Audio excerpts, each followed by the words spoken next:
Point of view से सबसे important topics जो कि आप इजीली कर सकते हैं और अच्छे से अच्छा मार्क्स ऑब्टेन कर सकते हैं।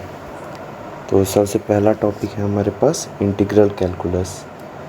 देखिए पिछले साल और इस साल के ट्रेंड में यही दिख रहा है कि लगभग 3 क्वेश्चंस आए थे जो कि 12 मार्क्स के थे।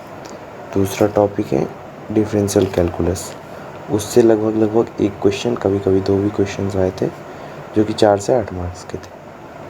थर्ड इज क्वेश्चंस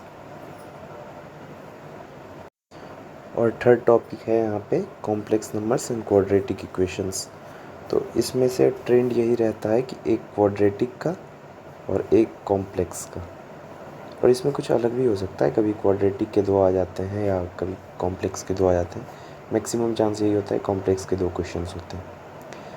और सबसे इजी टॉपिक जो मैथ्स में मेरे हिसाब से है वो है मैट्रिसेस एंड डिटर्मिनेंट्स।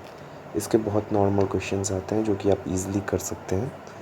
तो ये आपको 2 क्वेश्चंस आ जाते हैं लगभग 8 मार्क्स के।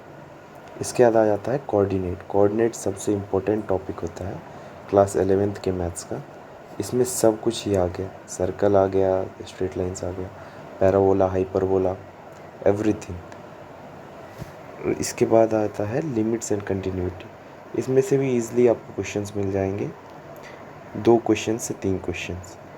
तो ये कोई ताज्जुब की बात नहीं है, ईज़िली आ जाते हैं। लिमिट्स, कंटिन्यूटी, लिमिट से शायद 1 क्वेश्चन और 2 क्वेश्चन शायद डिफरेंशिबिलिटी से आ सकते हैं। और 3D ज्योमेट्री जो कि ईज़िली कर सकते हैं आप, इसमें कोई बड़ी बात नहीं है।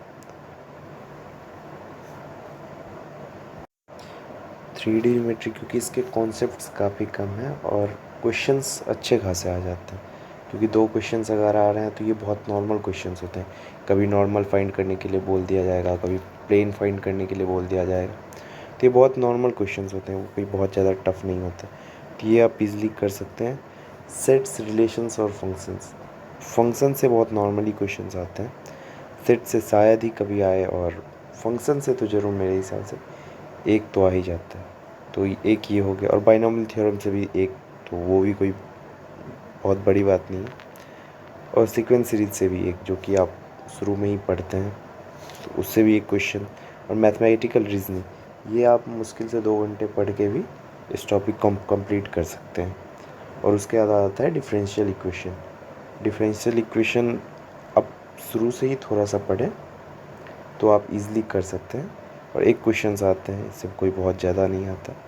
और उसके बाद आ जाता है पीएनसी। पीएनसी से भी एक ही क्वेश्चन, फिर भी आप मान के चलें 1 से 2 क्वेश्चन, 2 क्वेश्चन भी कभी कभी आ जाते हैं, और कभी कभी एक क्वेश्चन में। और उसके बाद आते हैं स्टैटिक्स एंड डायनेमिक्स। तो स्टैटिक्स डायमेंशन में प्रोबेबिलिटी भी आ गया। प्रोबेबिलिटी से बहुत बार क्वेश्चन आते हैं।